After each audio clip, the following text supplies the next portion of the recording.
रात का समा था। गलियां खामोश थीं और चांद की रोशनी पुराने खंडरों और दरख्तों पर गिर रही थी। एक कोने में एक पुराना और बहुत बड़ा दरख्त खड़ा था। इस दरख्त की जड़ें जमीन को ऐसे पकड़कर बैठी थीं जैसे सदियों से यहाँ का हिस्सा हो। लोग कहते थे कि इस दरख्त के पास रात के वक्त अजीब सी फुसफुसाहट सुनाई देती है।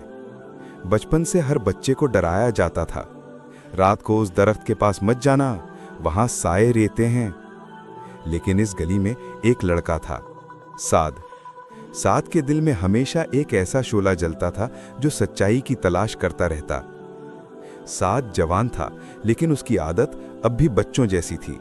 सवाल करना, चीजों को समझना और सबसे ज्यादा खामोशी को तोड़ना। उसने अक्सर सुना था कि पुराने दरख्त के अंदर कोई राज छुपा है। कभी उसकी दादी कहते हैं, कभी गली के बुजुर्ग। लेकिन आज उसने फैसला कर लिया था कि अब वो दरख्त का सच खुद देखेगा। शाम ढल रही थी। सूरज के गिरते रंगों ने आसमान को लाल और नारंगी बना दिया था। साद छुपकर अपनी किताब और टॉर्च लेकर दरख्त के पास चला गया। उसने हाथ दरख्त के पुराने ट्रंक पर रखा तो उसे ठंडी सी लहर महसूस हुई। उसने आंखें बंद की और धीरे से सुना।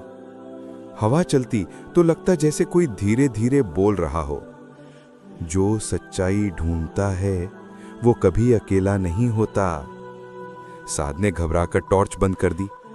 अंधेरा घिरा तो उसका दिल तेज धड़कने लगा, लेकिन क्यूरियोसिटी ने उसे पीछे मुड़ने न दिया।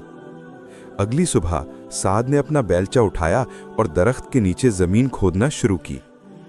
काफी देर तक मिट्टी खोदते खोदते उसके हाथ थक गए, लेकिन फिर उसे एक पुरानी लकड़ी की पेटी मिली। पेटी पूरी घिसी पिटी थी, जैसे सदियों से जमीन के अंदर हो। साद ने पेटी खोली तो अंदर एक छोटी सी डायरी थी। डायरी के पन्ने पीले हो चुके थे, लेकिन हर लफ्ज अब भी जिंदा लगता था। उस डायरी पर एक नाम लिखा था, मेहर।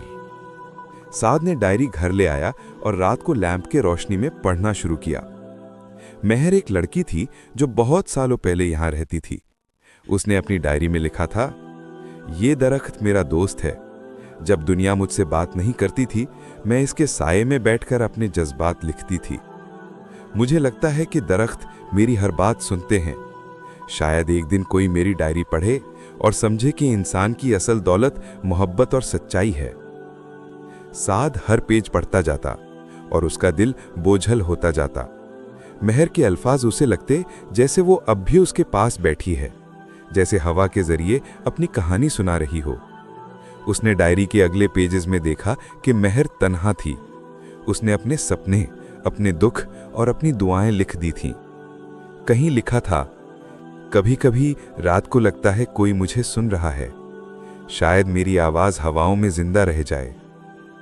एक रात जब साद डायरी पढ़ रहा था, उसने महसूस किया कि दरख्त के पत्ते ज्यादा जोर से हिल रहे हैं, जैसे कोई आवाज डायरी के अल्फाजों का जवाब दे रही हो।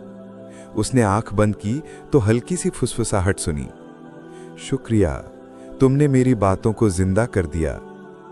साद डायरी के साथ रोज दरख्त के पास जाने लगा। हर रोज एक नया सबक मिलता, कभी सब्र का, कभी मोहब्बत का, कभी उम्मीद का। धीरे धीरे उसने अपनी जिंदगी को नया रूप दिया।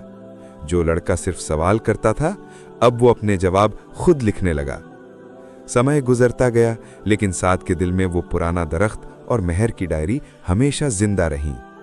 उसने समझ लिया था कि जिंदगी के राज हमेशा किताबों या लोगों के अल्फाजों में नहीं होते।